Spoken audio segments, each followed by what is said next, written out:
When search and rescue pulled Jake Morrison's GoPro from the rocks below Devil's Kettle Falls, the last thing they expected to find was footage of him screaming at something that wasn't there.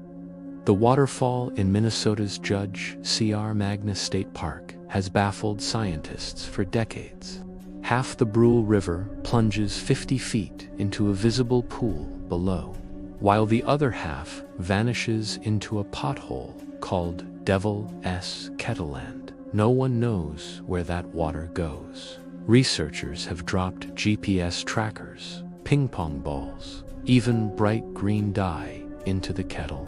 Nothing ever emerges. But in October 2023, something far more disturbing began disappearing into those dark waters.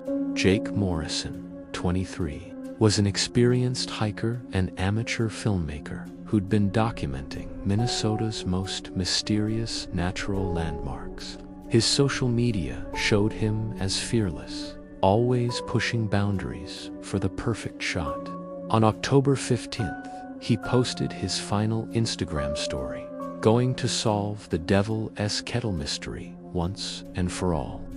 If you don't hear from me in 24 hours, check the falls. His body was found 3 days later, broken on the rocks 200 feet downstream from the falls. The coroner ruled it an accidental death. He'd slipped on the wet rocks and fallen. Case closed. Except for the footage on his camera. Park Ranger Lisa Chen had worked at Judge C.R. Magny for 8 years, and she'd never seen anything like the video files recovered from Jake's waterlogged GoPro. The first few clips were normal Jake hiking the Superior Trail, setting up his equipment near the falls, explaining his theory that the Devil's Kettle connected to underground caves. But the final video, timestamped at 11:47 p.m., showed something impossible. Jake was standing at the edge of the kettle with his headlamp cutting through the darkness, when he suddenly stopped talking mid-sentence. His breathing became rapid and shallow. The camera shook as he stumbled backward. "What the hell?" he whispered. That's not ... That's not possible." The camera swung wildly as Jake turned to run, but there was nothing visible in the frame except trees and rocks. No wildlife, no other hikers, nothing that could explain his terror. But his screams, those screams, would haunt Lisa for months. They were the sounds of someone seeing their worst nightmare made real. The footage ended abruptly when Jake fell, the camera tumbling through darkness before smashing against the rocks. Lisa brought the video to her supervisor, then to state investigators. Everyone agreed it was tragic but unexplainable. Panic attacks happen. People slip. The wilderness can play tricks on the mind, especially at night. But Lisa couldn't shake the feeling that Jake had seen something real. 2 weeks later, Sarah Hendricks disappeared. Sarah was a geology graduate student from the University of Minnesota, researching the unique hydrology of Devil's Kettle. She'd been camping legally in designated areas and was supposed to check in with Park Services daily when she missed her scheduled call. Rangers found her abandoned campsite with her research notes scattered around her tent. The last entry in her field journal, dated October 29th, read, "The water level in the kettle has dropped significantly. I can see at least 15 feet down into the pothole now. There appears to be some kind of structure or formation at the bottom. Going to investigate with climbing gear tomorrow." Her body was never found. Within a month, 3 more people had vanished near Devil's Kettle. All were experienced outdoors enthusiasts. All had been alone when they disappeared, and all had been investigating the mysterious waterfall. The Park Service closed the area to the public, citing safety concerns about unstable rocks and dangerous water levels. But Lisa knew the real reason. Sheedy started having the dream's vivid nightmares, where she stood at the edge of the devil's kettle and saw what Jake had seen. In her dreams, the water wasn't flowing into an underground cave system. It was flowing upward, defying gravity, spiraling into a darkness that wasn't absence of light, but something hungry and alive. And in that darkness, shapes moved with purpose, shapes that had once been human. The breaking point came on November 15th, exactly 1 month after Jake's death. Lisa was doing a routine patrol of the closed area when she heard voices coming from the direction of the falls, multiple voices calling for help. She radioed for backup and approached cautiously, her hand on her pepper spray. The voices grew louder as she neared the kettle, but when she reached the viewing area, no one was there. The voices were coming from inside the pothole. Lisa peered over the edge with her flashlight. The water level had indeed dropped dramatically, just as Sarah had noted. But what she saw in the beam of her light made her stagger backward in horror. The Devil's Kettle wasn't a natural formation. Carved into the rock walls, spiraling down into the depths, were what looked like stairs.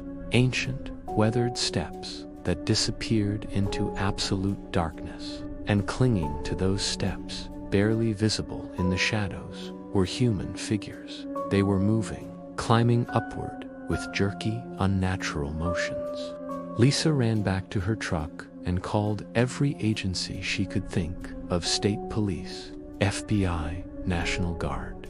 She told them about the stairs, the climbing figures, the voices calling from underground. They listened politely and recommended she take some time off. That night, Lisa couldn't sleep. Every time she closed her eyes, she saw those figures climbing toward the surface. At 3 a.m., she gave up trying and drove back to the park.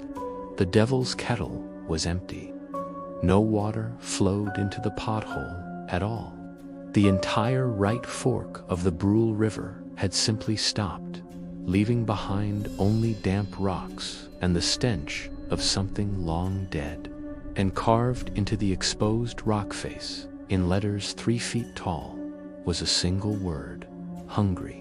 Lisa's flashlight beam revealed the truth that would cost her everything: her job, her sanity, her peace of mind.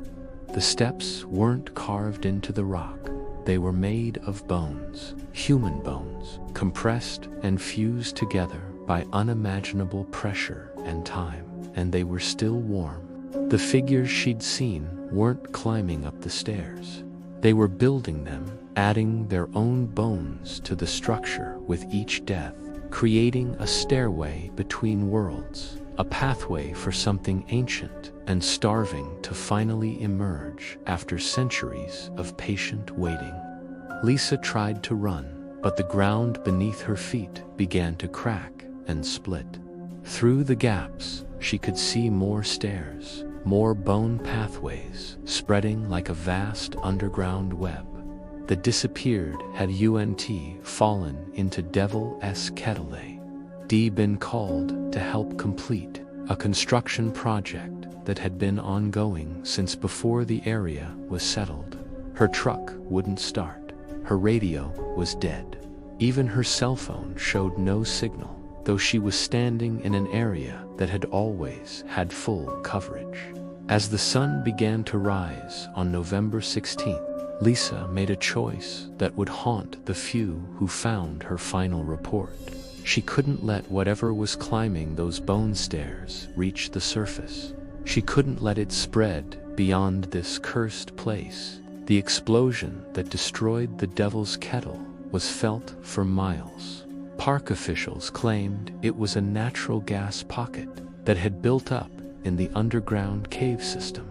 They pointed to seismic activity, geological instability, anything that would explain why one of Minnesota's most famous landmarks had simply collapsed into rubble. Lisa Chen's body was found in the wreckage, along with enough homemade explosives to to level a city block. The official report listed her death as a mental breakdown triggered by job stress and isolation. Her final written statement was dismissed as the ravings of someone who spent too much time alone in the wilderness. But park rangers who worked the area before the explosion knew better. They remembered the missing hikers, the strange sounds at night, the way animals wouldn't go near the falls. They remembered Lisa as one of the most level-headed people they'd ever worked with. And sometimes, when the wind is right and the moon is dark, they can still hear voices calling from beneath the rubble where Devil's Kettle used to flow. Voices that sound familiar, voices that are building something in the deep places of the earth. The stairs may be broken, but they're still growing, and something is still hungry.